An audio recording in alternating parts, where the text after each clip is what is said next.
Oke, Wak, jadi kisah yang sekarang menceritakan malam ini dikirim sama Wak kita yang bernama Tante Tira dari Jakarta. Halo Tante Tira. Kisah ini terjadi kurang lebih 30 tahun yang lalu, Wak, dan dialami langsung oleh Tante Tira beserta teman-teman KKN-nya pada saat mereka melakukan KKN di sebuah pedesaan di Jawa Barat. Kita sebut aja lah nama desa di Jawa Barat ini Desa Karawa, ya. Ini nama samaran ya.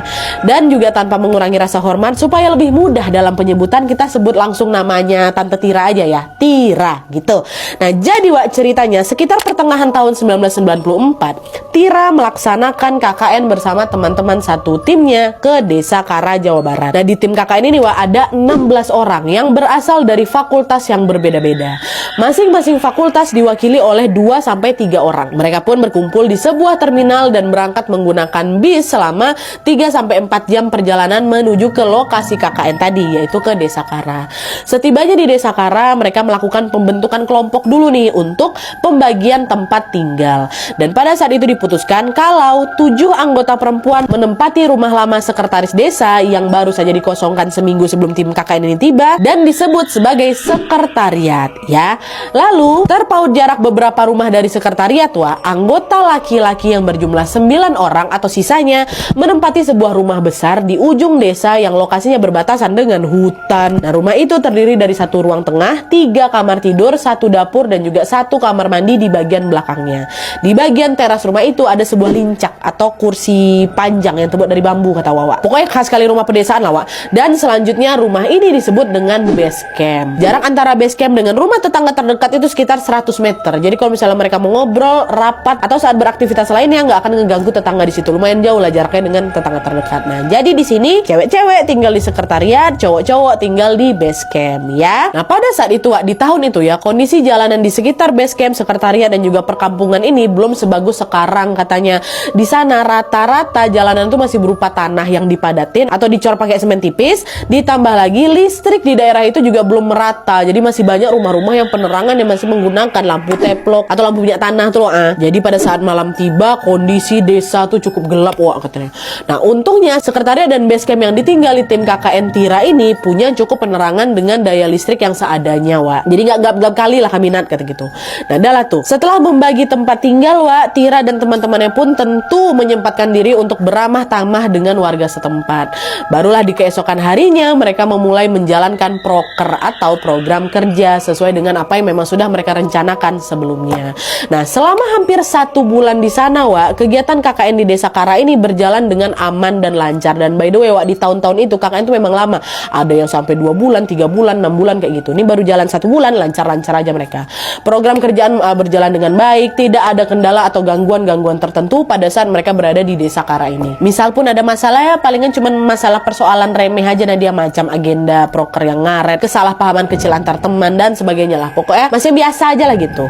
Hingga tibalah pada suatu malam Tira dan teman-temannya digegerkan dengan sebuah peristiwa yang membekas sekali di ingatan kami sampai detik ini, Nat, katanya. Jadi mari kita masuk ke peristiwa ya. Nah, jadi pada suatu malam, Wak, Tira ini lagi berada di base camp, tempat cowok ya, bersama 10 teman-teman lainnya. Kita sebut aja namanya Reza, Miftah, Indra, Fajar, Gugun, Arif, Dika, Fitri, Hani, dan juga Nina. Jadi total ada 11. Sama si Wawa ada di base camp. 4 perempuan, 7 laki-laki. Terus 3 teman perempuan sisanya lagi izin balik ke rumahnya, Wak. Terus 2 teman laki-lakinya sedang belanja bahan makanan di kota. Nah, Tira dan 10 temannya ini pas lagi di base camp, lagi melaksanakan rapat. Di rapat itu mereka mengevaluasi proker-proker yang sudah terlaksana dan juga membahas proker yang belum terlaksana. Pada saat itu mereka rapatnya di teras base camp, Wak, dengan kondisi sudah mulai turun hujan. Dan makin lama hujannya makin lebat. Nah, nggak cuma hujan aja, Wak. Hujan itu juga sudah disertai gemuruh angin kencang dan sembaran petir. Akhirnya Tira sama kawan-kawannya memutuskan pindah ke ruang tengah. Gegara teras sudah mulai kena tempias tuh. Dan setelah mereka pindah ke ruang tengah, salah seorang teman laki-laki Tira yang bernama Miftah menawarkan diri untuk membuatkan kopi nih. Sekaligus juga dia mau pergi ke toilet, sama-sama di belakang ya kan. Weh, kalian mau kopi nggak? Mau, tolong ya gitu kan. Nah, pergilah si Miftah nih ke belakang. Waktu ke belakang dia nggak bikin kopi dulu, dia ke toilet dulu, ke kamar mandi dulu, gara-gara ada kebelet kali. Nggak lama setelah si Miftah ini masuk kamar mandi, tiba-tiba dia dengar ada suara jeritan, Wak, kencang kali dari luar base camp. Kayak gitu kan, terkejut si Miftah. suara apa tuh? Dia pun mencoba mempertajam pendengarannya, tapi buang airnya belum kelar nih. Wah, dia diam di kamar mandi. Suara apa tuh gitu kan? Tapi setelah jeritan yang pertama itu dia dengar, dia udah nggak dengar suara apa-apa lagi nih, Wak. Cuma suara itu aja lah sekali. Abis itu sisanya dia dengar ya udah suara hujan, suara gemuruh petir kayak gitu kan. Nah, waktu itu Miftah berasumsi, oh mungkin aku salah dengar kali ya. Nah, dia lanjut lagi lah itu buang air kan. Dan setelah selesai, baru dia menuju ke dapur ngerebus air untuk bikinin kopi-kopi kawannya. Nah, sambil menunggu airnya mendidih, Wak, Miftah balik lagi ke ruang tengah nih. Pas nyampe di sana, kawan-kawannya nanya, "Weh, mana kopinya? Tunggu dulu, air baru kumasak belum mendidih," kata gitu. Dan di sini Miftah langsung kepikiran, Wak, soal kejadian di kamar mandi. Dia langsung lah duduk ke rombongan, terus dia buka topik obrolan ini. "Weh, tadi kalian ada dengar suara orang ngejerit gak sih? Suara kayak perempuan atau mirip anak-anak gitu," kata si Miftah kayak gitu. Nah, dengar pertanyaan si Miftah, seisi ruangan langsung pandang-pandangan sama dia. "Hah?